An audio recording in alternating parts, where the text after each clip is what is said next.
Tonight, one additional COVID-19 related death recorded yesterday, taking deaths to 406, while 193 new cases were recorded, taking the total of infected persons to 22,019.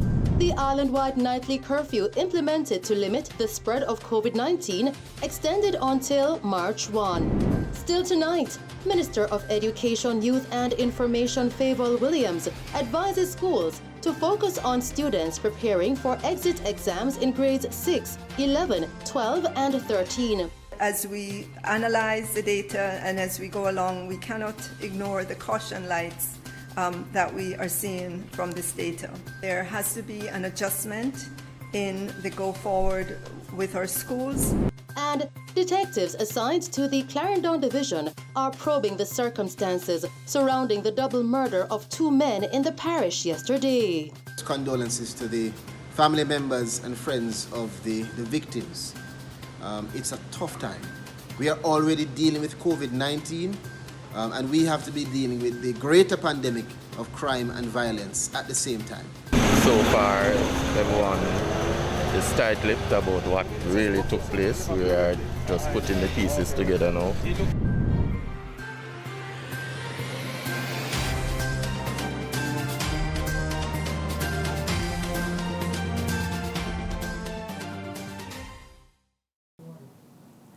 Good evening. Jamaica yesterday recorded one additional COVID-19 related death, taking the total of fatalities from the virus now to 406. The deceased is a 55-year-old male from St. James. 2 deaths were recorded as coincidental. Meanwhile, there were 193 new cases recorded, ranging in age from 19 days to 89 years, taking the total now to 22,019, with 8,292 active cases. Of the new infections, 93 are men, 97 are women, while 3 cases are under investigation. In the meantime, there were 61 additional recoveries, increasing the total of recovered persons now to 13,107. 268 persons are in hospital, 35 of whom are moderately ill, while 20 are critically ill. 16 persons are in government quarantine, while 21,934 are at home.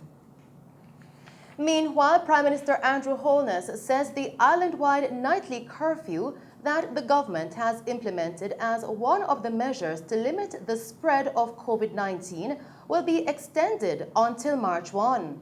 The curfew hours will remain at 8 p.m. to 5 a.m. daily. In addition, the public gathering limit remains at 10 persons until February 28. This according to Mr. Holness in a statement made today. Mr. Holness also stated that a further review of various measures under the order due to expire on February 28, 2021 will be undertaken and an announcement made regarding measures that will be implemented effective March 1, 2021. In the meantime, Prime Minister Holness is reiterating that the virus is spread when persons move. Persons are therefore being encouraged to stay within their homes as much as possible and minimize movement to necessary and productive activities such as going to work, obtaining food and medical supplies, accessing medical services, and conducting business and financial transactions. All citizens are also being urged to continue to keenly observe the infection prevention and control measures to guard against the spread of COVID-19. These measures include maintaining a 6-foot physical distance from others, frequently washing hands with soap and water, or using hand sanitizer, and always wearing a mask in public. In other news tonight, Minister of Education, Youth and Information Favour Williams this morning advised schools to focus on students preparing for exit exams at grades 6, 11, 12 and 13. Other students should not be on the campuses and should be engaged through other established modalities. Many of our students come from many different communities to attend school. Our risk-based model that has guided us in terms of our process continues to be used. We continue to input new data that we receive into the model. And as we analyze the data and as we go along, we cannot ignore the caution lights that we are seeing from this data. And so there has been a discussion this week with the Ministry of Health and Wellness. There's been a discussion with the cabinet at the cabinet level. And so this morning we called together our major stakeholders. What we would have told our stakeholders is that there has to be an adjustment in the go forward with our schools. And so at this time, we've indicated that our schools that are open for face-to-face are only allowed to have our exit exam students in the face-to-face mode, and that would be students in grade 6 at the primary schools and students in grades 11, 12, and 13 at the high schools. And in terms of the time frame for this, it's taking effect today until further advised. The minister, during this morning's post-cabinet press briefing regarding deliberations and decisions taken recently by the government, also outlined the number of confirmed COVID-19 cases of students and staff members at schools. So in terms of the actual numbers, COVID numbers that we're seeing in our schools since we started face-to-face, as of February 21, 41 of our schools would have reported a positive or suspected case. Total number of confirmed cases among our student population would be 47, and 6 suspected cases among staff. There would have been 23 confirmed cases and 18 suspected cases. So at this time, that's the adjustment that we're making to those schools that are in the face-to-face mode. Minister Williams also gave an update on students who will be receiving laptops and grants towards a laptop or a tablet. We want to let all of Jamaica know that we continue to ensure that the tablet and laptop rollout continue. We will, as of the coming weeks, be handing over laptops to our PATH students in our high schools in grades 10 to 13. We will also be informing those who are eligible to receive the $20,000 grant towards the purchase of a laptop or tablet. We have begun that process. Our pilot that we did has been done successfully, and so we are at the point now where we are sending out notifications to roughly 18,000 families to let them know that they can go to the vendor to complete their purchase. Additionally, we continue as well with our efforts under the One Laptop or Tablet per Child initiative, and every week there is an entity or an individual who has come forward to give us more tablets or more supplies for our schools. And we want to say thank you, and those devices and the supplies will go to the needy students in our schools. Still making news tonight, detectives assigned to the Clarendon Division are probing the circumstances surrounding the double murder of 2 men that occurred at the intersection of the Portland Cottage and Rocky Point Main Roads in Clarendon yesterday. They have been identified as 30-year-old Kurt Taylor, otherwise called Kiki, taxi operator of Savannah District, and 28-year-old O'Dane Brown, otherwise called Jadicide, engineer of Raymond's District, both of Hayes in the parish. Reports coming into our news center tonight from the Lionel Town Police are that at approximately 6:50 p.m., residents discovered the bodies and summoned them.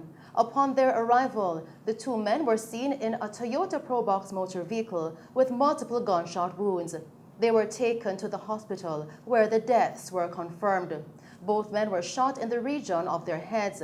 The attacker reportedly made his escape on foot in the area. Soldiers and police personnel were quick on the scene. However, they were unable to locate the perpetrator.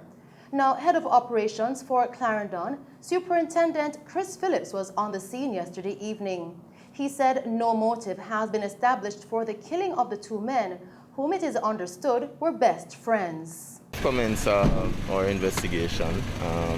So far, everyone is tight-lipped about what really took place. We are just putting the pieces together now to see how best we can find the culprits who are responsible for this. I don't want to say too much, but what we theorize so far is that there might have been a third person traveling in the unit, based on where the sling casings were found and so on. But we'll continue to do our investigation. What we would appeal for now is the cooperation of the citizens living in this area. Whatever they might have observed, they could, just share with us what the information that they have that can assist us. Superintendent Phillips says the police are working on additional operational strategies to stop the killings. We are having an uptick in murders in the parish. It's of concern for us. Already we have started to do a more detailed assessment of what is happening in the parish. We already know that Clarendon have an issue with guns and how people deal with their conflicts and so on. But we are not going to relent. We are going to double our efforts to basically see how we can arrest this challenge in the parish. We have done our assessment of the Clarendon space, and one of the things that we are looking to strongly recommend is the placement of more CCTV at some critical intersections throughout the parish. We have identified some of those areas already that would give us a 360-degree coverage of the parish, and especially coming into the Maypen space, we want to have that 360-degree coverage. We do have some cameras that are at some good locations, but we have identified some gaps and we would love to cover those so it can assist us as we try to get this crime under control in this space. Yesterday evening's gun attack in Clarendon is the latest in a series of deadly shootings in the parish. Following the incident, Colonel Charles Jr., Member of Parliament for Clarendon Southeastern, which includes the community where the incident happened, condemned this latest incident and pointed out that a team will visit the victims' families to offer counseling. Now, let me firstly express condolences to the family members and friends of the victims. It's a tough time. We are already dealing with COVID-19, and we have to be dealing with the greater pandemic of crime and violence at the same time. So it's a rough time, and I understand that. And so I've reached out to Phoenix Counseling Center. They'll be assisting with giving grief counseling to residents of Southeast Clarendon, and I'm grateful for that. But we are not going to give up our space to criminals. Law-abiding citizens must feel free to live, to grow their families, and to do business in this space. And the criminals must be rooted out. And so I've spoken to the police commissioner. I'm assured that he's doing everything he can. I know that there'll be extra police personnel in the space, and the investigation has commenced.